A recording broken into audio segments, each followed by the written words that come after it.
এনামুল ভাই সহ আমরা যাচ্ছি ফিল্ডে ছয়ানি চরে নদী পার হয়ে। দেখা যাক আমাদের সামনে কৃষক হাল চাষ করতেছে, দোয়া করি যেন বাহুবলী লাগায় এবং আমরা তাদের মতামত মোবাইল নাম্বার নিতে পারি। দেখি আল্লাহ ভরসা, নদী পার হয়ে আসছি বাহুবলী যোদ্ধা হিসাবে। বাহুবলী মাঠে অনেক ফসল হোক এই কামনায় করছি।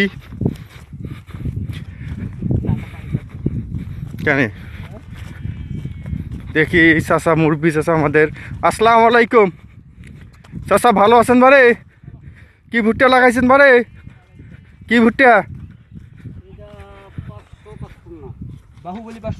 তুমি কথা কাউকে কি ভুট্টা?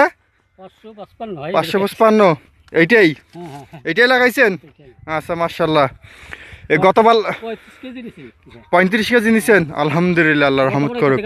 গতবার এটাতে গাছছিলেন, কতটুকু ফলন পাইছেন বারে?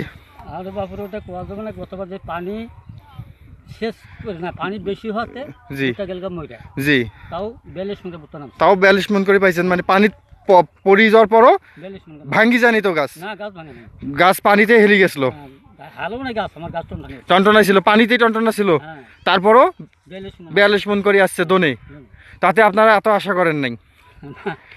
মনে করেন আরো কম হবে। আচ্ছা, খুব বিশাল্লাহ, মাশাআল্লাহ, আলহামদুলিল্লাহ। তো এবার গতবার সেই বীজ এবার কি কেমন, ভালো না? না, বেশি ভালো। গতবার মনে এই খেতে গেছিলাম 10 কেজি বেশি। আচ্ছা, 8 কেজি বেশি গেছে। জি, 2 কেজি বেশি আমার কম লাগছে, সব বেশি ছোট। আচ্ছা আচ্ছা, এবার মানে গতবার সেই বীজ কম লাগছে, তাতে কি আপনি তো খুশি?